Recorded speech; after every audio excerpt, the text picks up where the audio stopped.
اعوذ باللہ من الشیطان اللعین الرجیم بسم اللہ الرحمن الرحیم۔ کتاب گلشن احباب درس سلوک اولی الالباب کے مضامین آپ کی خدمت میں ہم بیان کر رہے تھے، اور اس کتاب پر جو ہم نے اب تک دروس آپ کی خدمت میں بیان کیے، تو درس نمبر 24 سے ہم نے قبض اور بسط کی کیفیت کو آپ کی خدمت میں بیان کرنا شروع کیا۔ قبض کا ہم نے ترجمہ کیا بندش، اور بسط کا ترجمہ کیا گشائش، وسعت۔ انسان کی زندگی میں بندش کی کیفیت بھی ایجاد ہوتی ہے، وسعت کی کیفیت بھی ایجاد ہوتی ہے۔ انسان بیٹھا ہوا ہے، اپنی زندگی میں مشاہدہ کرتا ہے کہ اچانک اس کے لیے کوئی ایسی پریشانی اس کو لاحق ہو گئی ہے، کوئی اس کی زندگی میں آ گئی ہے کہ اب وہ اس پریشانی سے اپنی جان چھڑانا چاہتا ہے، لیکن اسے کوئی سبب نہیں ملتا، یا اسے اس پریشانی کی وجہ کا علم نہیں ہے کہ کیوں اچانک اس کے لیے کوئی پریشانی اسے لاحق ہو گئی ہے۔ مثلا گھر میں کوئی بیماری آ گئی، خام خواہ کا گھر میں کوئی جھگڑا ہو گیا، زندگی میں تنگی آ گئی، مشکلات ایجاد ہو گئیں، بچوں کے رشتے نہیں ہو رہے، تعلیم و تربیت میں مشکلات ایجاد ہو رہی ہیں،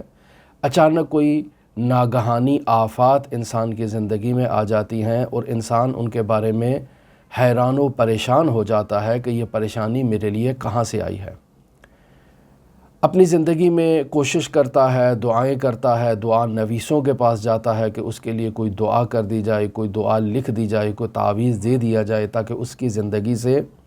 اس بندش کا خاتمہ ہو جائے۔ اور دوسری طرف وسعت کی کیفیت بھی اسی طرح سے ہے کہ اچانک انسان کی زندگی میں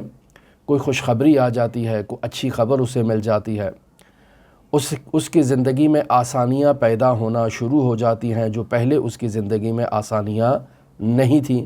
اب اس کی وجہ کیا ہے؟ انسان اس کی وجہ اگر تلاش کرنا چاہے تو اسے معلوم نہیں ہوتا۔ کیوں؟ اس کی بنیادی وجہ یہ ہے کہ انسان کی معلومات دینی معاملات میں محدود ہیں، وہ زیادہ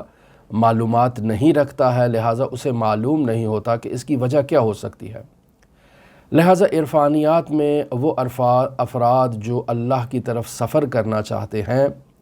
ان میں دو طرح کی قبض اور بسط کی کیفیات ایجاد ہوتی ہیں۔ یہ ابتدائی کیفیت جو قبض و بسط کی ہے، یہ تمام افراد کے لیے ہے، اسے بیان کرنا ضروری ہے۔ اور اس کے بعد ایک ایسی قبض و بسط ہے جو ایک عارف خود سے اختیار کرتا ہے، اختیاری ہے، اور ایک قبض و بسط جو سالک کے لیے غیر اختیاری ہے۔ یہ تفصیلی موضوعات ہیں جن پر اس سیر و سلوک کے باب میں آپ کے ساتھ گفتگو کرنا نہایت ضروری ہے، تاکہ وہ افراد جو عام روزمرہ زندگی بسر کر رہے ہیں انہیں بھی معلوم ہو کہ زندگی میں بندش جب ایجاد ہوتی ہے تو اس کی کیا وجوہات ہوتی ہیں، اور جب انسان کے لیے آسائش، وسعت اور کشادگی ایجاد ہوتی ہے تو اس کی کیا وجوہات ہیں۔ اور ان وجوہات کو جاننا اس وجہ سے بھی ضروری ہے تاکہ انسان ان وجوہات کو اپنی زندگی میں باریک بینی سے ان کی طرف توجہ کرے، جو بندش لے کر آتے ہیں اسباب ان کو اپنی زندگی سے دور کرے، وہ اسباب جو انسان کی زندگی میں وسعت اور کشائش لے کر آتے ہیں ان اسباب کو انسان اپنی زندگی میں زیادہ ان کی طرف توجہ کرے تاکہ انسان ایک آسان اور آسائش کے ساتھ زندگی بسر کر سکے اور اللہ کی طرف سفر کر سکے۔ معنویات میں بھی ہم بیان کر چکے کہ بس اوقات انسان کو عبادت میں لذت نہیں آتی ہے، عبادت کرنے کا دل نہیں چاہتا ہے، بس اوقات انسان دعا کرنا چاہتا ہے لیکن دعا کرنے کو دل نہیں کرتا ہے، دعا کے لیے بیٹھتا ہے لیکن عدم رغبت کے ساتھ وہ دعا کرتا ہے، اس میں کوئی دلچسپی نہیں ہے، کوئی شوق نہیں ہے دعا کرنے کا، مناجات کرنے کا۔ اسی طرح سے نماز پڑھنے میں بھی کوئی شوق نہیں ہے، یعنی واجب نماز ہے لیکن اس کا دل نہیں کر رہا اس نماز کو پڑھنے کو۔ یہ سب کیفیات انسان کی زندگی میں بندش کی وجہ سے ہیں۔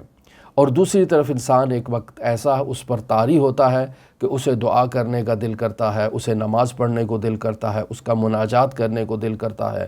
اس کا عزاداری کرنے کو دل کرتا ہے، مجالس عزا کے انعقاد کو دل کرتا ہے۔ یہ جو چیزیں ہیں یہ انسان کی زندگی میں کسی وسعت کی وجہ سے ہیں، لہٰذا ان کے اسباب کو جاننا نہایت ضروری ہے۔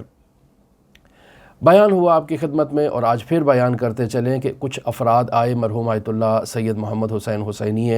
طاہرانی کی بارگاہ میں، اور ان سے سوال کرتے ہیں کہ ہمیں بتائیے کہ بس اوقات ہمارے لیے اچانک ایسی بندش کی کیفیت ایجاد ہوتی ہے اور ہم اس کے اسباب کو نہیں جانتے،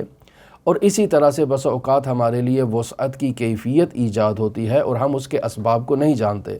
تو آپ ہمارے لیے اس بارے میں تھوڑا گفتگو فرمائیں۔ تو یہاں آیت اللہ طاہرانی نے کچھ اسباب بیان کیے، لیکن ہم آپ کی خدمت میں عرض کرتے چلیں کہ چونکہ ہم درس نمبر 24 سے قبض اور بسط کی کیفیت کو بیان کرتے آ رہے ہیں آپ کی خدمت میں، تو وہاں ہم نے کچھ عوامل آپ کی خدمت میں بیان کیے جو انسان کی زندگی میں بندش لے کر آتے ہیں۔ مثلا انسان کا والدین سے عاق ہو جانا، یعنی انسان کے والدین اگر اس سے ناراض ہیں تو یہ ناراضگی باعث بنتی ہے کہ انسان عاق والدین کا مستاق ہو جائے اور اس کی زندگی میں بندش کی کیفیت ایجاد ہو جائے۔ یہ بہت اہم عامل ہے، انسان کو توجہ کرنی چاہیے کہ اس کے والدین اس سے راضی رہیں۔ دوسرا اہم عامل جو انسان کی زندگی میں بندش کو ایجاد کرتا ہے وہ دوسروں کو تکلیف پہنچانا ہے۔ بطور خاص انسان اپنے بیوی بچوں کو اگر تکلیف پہنچاتا ہے، معاشرے میں اپنے عزیز و اقارب کو تکلیف پہنچاتا ہے، اپنے ہمسایوں کو تکلیف پہنچاتا ہے، یا جن افراد کے ساتھ وہ معاشرت کر رہا ہے انہیں اگر وہ تکلیف پہنچاتا ہے، تو یہ تکلیف پہنچانا انسان کی زندگی میں بندش کی کیفیت کو ایجاد کرتا ہے۔ تیسرا اہم عامل جو ہم بیان کر چکے تفصیل سے، وہ عامل ہے موسیقی، یعنی اگر انسان موسیقی کو سنتا ہے تو یہ موسیقی مبتذل، موسیقی حرام انسان کی زندگی میں بندش کی کیفیت کو ایجاد کرتی ہے۔ اور چوتھا اہم عامل جو ہم بیان کر چکے وہ ہے گناہ، چاہے وہ گناہ کبیرہ ہے چاہے وہ گناہ صغیرہ ہے۔ انسان اگر اپنی زندگی میں گناہ کرتا ہے تو یہ گناہ انسان کی زندگی میں بندش کو ایجاد کرتا ہے۔ یہ وہ 4 عامل ہیں جو مرحوم آیت اللہ طاہرانی نے بیان کیے بندش سے متعلق۔ اب اس کے مد مقابل وہ عوامل جو انسان کی زندگی میں وسعت ایجاد کرتے ہیں، تو ہمیں پہلے بندش کے عوامل کا جب علم ہو گیا تو پھر پہلا عامل انسان مراقبہ کرے کہ وہ عوامل جو انسان کی زندگی میں بندش ایجاد کرتے ہیں وہ انسان کی زندگی میں موجود نہ ہوں، اور انسان ان کا خاص خیال رکھے تاکہ انسان کی زندگی میں وسعت کی کیفیت ایجاد ہو۔ اپنے والدین کے حقوق کی اگر انسان رعایت کرتا ہے اور اس پر مراقبہ کرتا ہے تو یہ والدین کے حقوق کی رعایت انسان کی زندگی میں وسعت ایجاد کرتی ہے۔ اسی طرح اہل قبور کی زیارت کے لیے اگر انسان جاتا ہے، مؤمنین کی قبروں پر فاتحہ خوانی کے لیے اگر انسان جاتا ہے، تو یہ انسان کی زندگی میں وسعت کی کیفیت کو ایجاد کرتا ہے۔ اسی طرح سے مال دنیا جو ایک پست اس سے محبت ہے، اگر انسان اپنے وجود میں مال دنیا سے محبت اور قلبی وابستگی کو ختم کر دیتا ہے تو یہ انسان کی زندگی میں وسعت ایجاد کرتے ہیں۔ یہ وہ عوامل ہیں کہ جن پر ہم تفصیل سے آپ کے ساتھ گفتگو کر چکے ہیں۔ پھر آیت اللہ طاہرانی کچھ مزید ایسے عوامل بیان کرتے ہیں جو انسان کی زندگی میں وسعت ایجاد کرتے ہیں۔ مثلا پہلا ایک اہم عامل جسے آیت اللہ طاہرانی یہاں نہایت اہمیت کے ساتھ بیان کر رہے ہیں وہ ہے صلہ رحمی، کہ انسان اپنے والدین کو راضی رکھے، انہیں خوشحال رکھے، یہ صلہ رحمی کا مصداق ہے۔ انسان اپنے بھائیوں، بہنوں، چچاؤں، پھپھیوں، ماموں اور خالاؤں، یہ جو انسان کے قریبی رشتہ دار ہیں، انسان ان سے ملاقات کے لیے جائے جو صلہ رحمی کا مصداق ہے، اور یہ صلہ رحمی انسان کی زندگی میں وسعت ایجاد کرے گی۔ اور مد مقابل اگر انسان والدین سے ملاقات نہیں کرتا ہے، قطع رحمی کر لیتا ہے، بھائیوں سے، بہنوں سے، چچاؤں سے، پھپھیوں سے، خالاؤں سے، ماموں سے اگر انسان قطع رحمی کر لیتا ہے تو یہ باعث بنتا ہے انسان کے لیے جو ہے وہ شدت کی کیفیت ایجاد ہو، انسان کے لیے قبض کی کیفیت ایجاد ہو، انسان کے لیے بندش کی کیفیت ایجاد ہو۔ لہٰذا مد مقابل ان کے ساتھ صلہ رحمی کرنا وسعت کی کیفیت ایجاد کرے گا انسان کی زندگی میں۔ اور بطور خاص انسان جب اپنے ذوی الارحام سے صلہ رحمی کرتا ہے تو کوشش کرے کہ ان تمام طبقات میں جو موجود خواتین ہیں، مثلا انسان کی والدہ ہے، مثلا انسان کی پھپھی ہے، مثلا انسان کی خالہ ہے، انسان کی بہنیں ہیں، یہ وہ قریبی خواتین ہیں انسان کی کہ اگر انسان ان کے ساتھ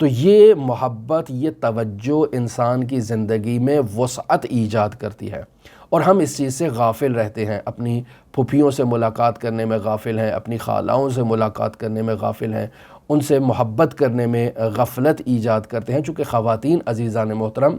نازک مزاج ہوتی ہیں، انہیں محبت کی زیادہ ضرورت ہوتی ہے،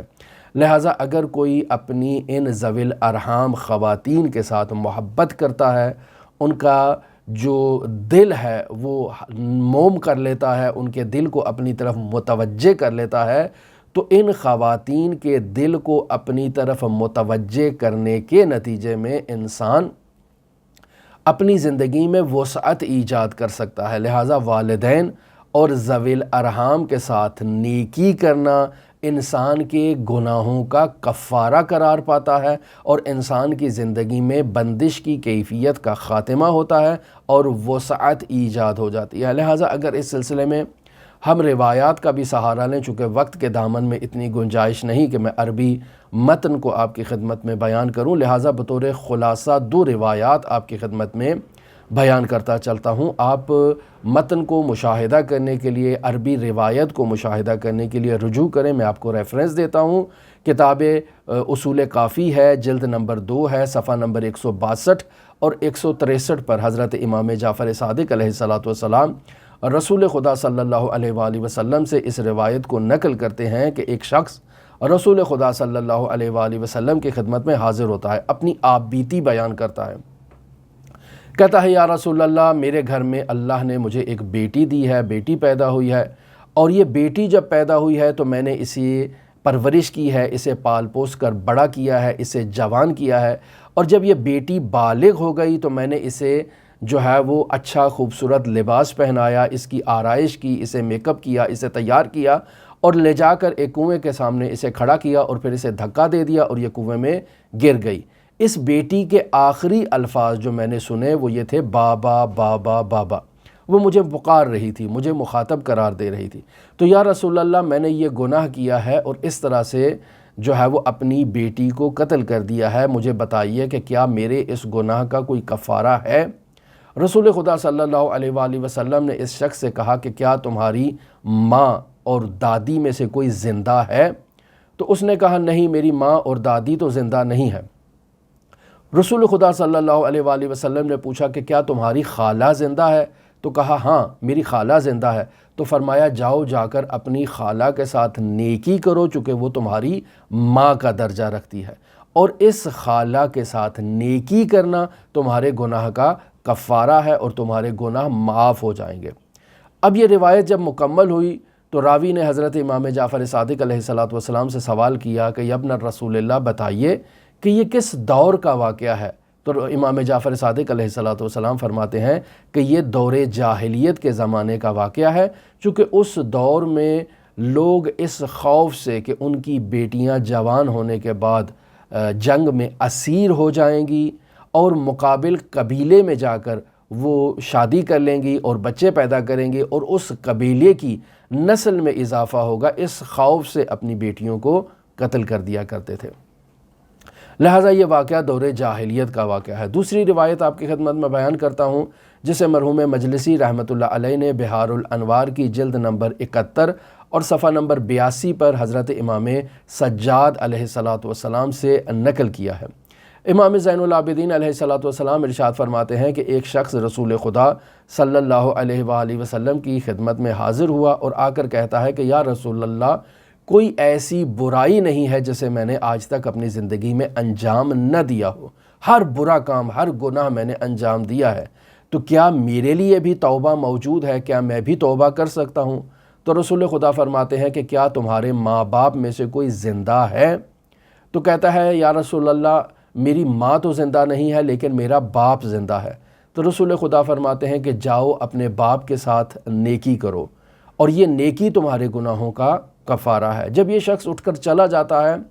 تو رسول خدا صلی اللہ علیہ وآلہ وسلم فرماتے ہیں کہ کاش اس شخص کی ماں زندہ ہوتی۔ پس معلوم ہوا کہ یہ خواتین یعنی ماں، خالہ، دادی، یہ وہ قریبی رشتے ہیں کہ جن کے ساتھ نیکی کرنا انہی رشتوں میں مردوں کی نسبت نیکی کرنے سے زیادہ اہمیت کا حامل ہے، اور اگر انسان ان رشتوں میں نیکی کرتا ہے تو یہ انسان کی گناہوں کا کفارہ قرار پاتی ہے اور انسان کی زندگی میں وسعت کی کیفیت کو ایجاد کرتی ہے۔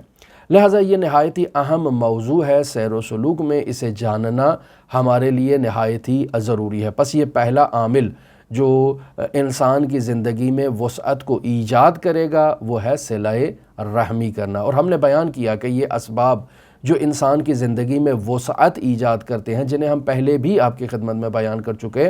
ان اسباب کو دوبارہ تفصیل کے ساتھ روایات کی روشنی میں آپ کی خدمت میں بیان کریں گے تاکہ معلوم ہو جائے کہ انسان اپنی زندگی میں وسعت ایجاد کرنے کے لیے کن اسباب کی طرف توجہ کرے۔ ہماری دعا ہے کہ خداوند متعال ہماری زندگی سے بندش کا خاتمہ فرمائے اور وسعت کی کیفیت کو ایجاد کرے۔ اللہم صلی علی محمد و آل محمد وعجل فرج قائم آل محمد۔